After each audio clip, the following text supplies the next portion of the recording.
Hello everyone, welcome to the living chemistry. तो इस video में हम लोग देखने वाले हैं एनर्जी ट्रांसफ़र और photosensitisation.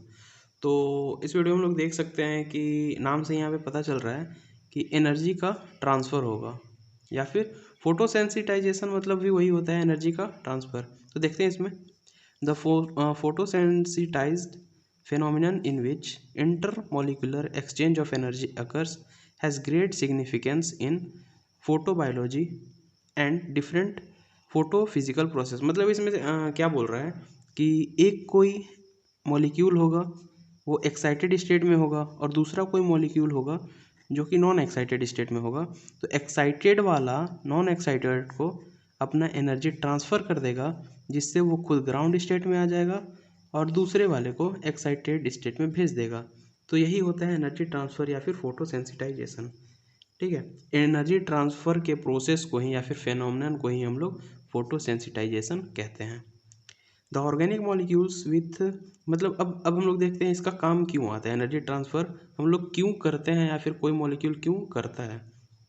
The organic molecules with low I S C का मतलब होता है यहाँ पे इंटर सिस्टम क्रॉसिंग। जैसे अगर आपने मेरा प्रीवियस वीडियो नहीं देखा जिसमें मैंने जबलॉन्स्की डायग्राम के बारे में पढ़ाया था, तो उसमें आई.एस.सी वर्ड आता है, इंटर सिस्टम क्रॉसिंग। तो अगर आप नहीं देखे हैं तो प्लीज़ देख लीजिएगा, उसका लिंक मैं डिस्क्रिप्शन में दे रहा हूँ। ठीक है, या दिया हुआ है। तो यहाँ पे इंटर सिस्टम क्रॉसिंग होता है efficiency reacts only via their excited singlet state.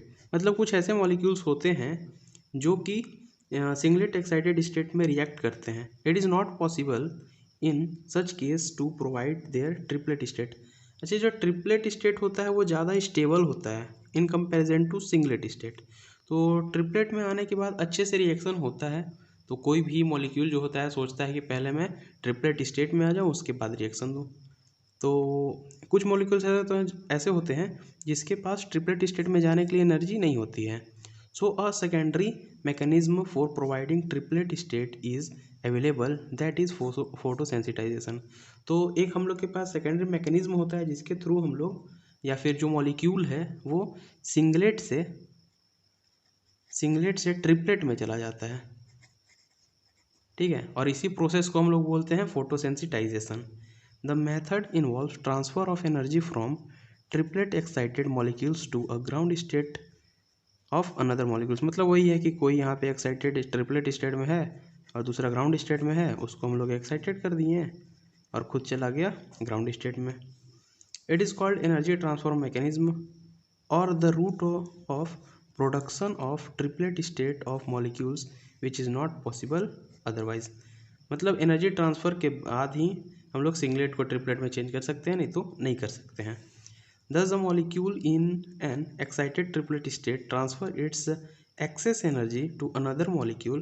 This process is called photosensitization और फोटो या फिर एनर्जी ट्रांसफ़र। तो इसमें होता क्या है, एक हम लोग का एक्साइटेड है और यहाँ पे हम लोग दूसरा ग्राउंड स्टेट में है। तो ये अपने एनर्जी को ए वाले को दे देगा तो ये एक्साइटेड स्टेट में चला जाएगा और खुद चला जाएगा ग्राउंड स्टेट में। तो ये जो रिएक्शन होता है वो कैसे होता है, सबसे पहले यहाँ पे जो डी मॉलिक्यूल था वो फोटोन को एब्जॉर्ब करेगा या फिर फोटोन के एनर्जी को एक्सेप्ट करेगा और खुद चला जाएगा एक्साइटेड ट्रिपलेट स्टेट में। ठीक, एक्साइटेड ट्रिपलेट स्टेट में चला गया। पहले यहाँ पे जाता है सिंगलेट स्टेट में। ठीक है, D1 लिखा हुआ है, मतलब यहाँ पे सिंगलेट स्टेट में क्या है, फिर वो सिंगलेट से आ जाता है ट्रिपलेट में। तो मैं ट्रिपलेट स्टेट एक्साइटेड स्टेट में आ गया, तो ट्रिपलेट एक्साइटेड स्टेट में आ गया तो ये रिएक्ट करता है दूसरे जो कि ग्राउंड स्टेट में जो मॉलिक्यूल होता है उससे रिएक्ट करता है, एनर्जी ट्रांसफ़र करता है। तो जो ग्राउंड स्टेट में रहता है वो ट्रिपलेट स्टेट में चला जाता है और खुद यहाँ पे ग्राउंड स्टेट में आ जाता है। D is called photosensitizer. अच्छा, ये जो डी काम कर रहा है वो क्या कर रहा है, एनर्जी ट्रांसफ़र का काम कर रहा है, इसीलिए इसको फोटोसेंसिटाइजर कहा जाता है। एग्जाम्पल देख लेते हैं। The absorption of light by butadiene. ठीक है, butadiene has been found to be negligible above 250 nanometer. Thus no photochemical reaction will occur under this condition. मतलब इस कंडीशन में यहाँ पे कोई फोटोकेमिकल रिएक्शन नहीं होता है। But however it gets mixed with benzophenone. Benzophenone क्या करता है यहाँ पे, फोटोसेंसिटाइजर का काम करता है।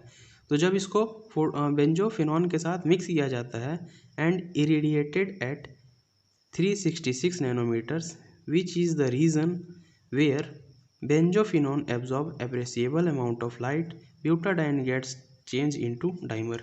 तो बोल रहा है कि यहाँ पे पहले जो रिएक्शन नहीं हो रहा था, जैसे कि यहाँ पे देख लेते हैं रिएक्शन, ये हम लोग का 1,3 ब्यूटाडाइन है, 1 2 3, ठीक है। तो 1,3 ब्यूटाडाइन है, यहाँ पे लाइट के प्रेजेंस में रिएक्शन कर रहा है, लेकिन विदाउट सेंसिटाइजर, मतलब अभी हम लोग सेंसिटाइजर का यूज़ नहीं किए हैं।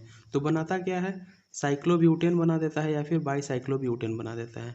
लेकिन जैसे ही हम लोग सेंसिटाइजर का यूज़ करते हैं तो ये डाइमर बनाते हैं या फिर डाइमेराइज हो जाते हैं। तो फोटोसेंसिटाइजर का यही काम होता है कि सिंपल से हम लोग का जो मॉलिक्यूल रहेगा उसको हम लोग सिंगलेट स्टेट से ट्रिपलेट स्टेट में भेज दें ताकि वो अच्छे से रिएक्शन को कर सकता है। तो दैट्स ऑल फॉर फोटोसेंसिटाइजर या फिर एनर्जी ट्रांसफ़र। होप ये वीडियो आपको अच्छी लगी है, और अगर वीडियो अच्छी लगी है तो प्लीज़ वीडियो को लाइक कर दीजिए, और अगर आप किसी पर्टिकुलर टॉपिक पे वीडियो चाहते हैं तो प्लीज़ कमेंट सेक्शन में उस टॉपिक को मेंशन कर दीजिए। मैं जितनी जल्दी हो सकता है उस पर वीडियो बना दूँगा। Thank you.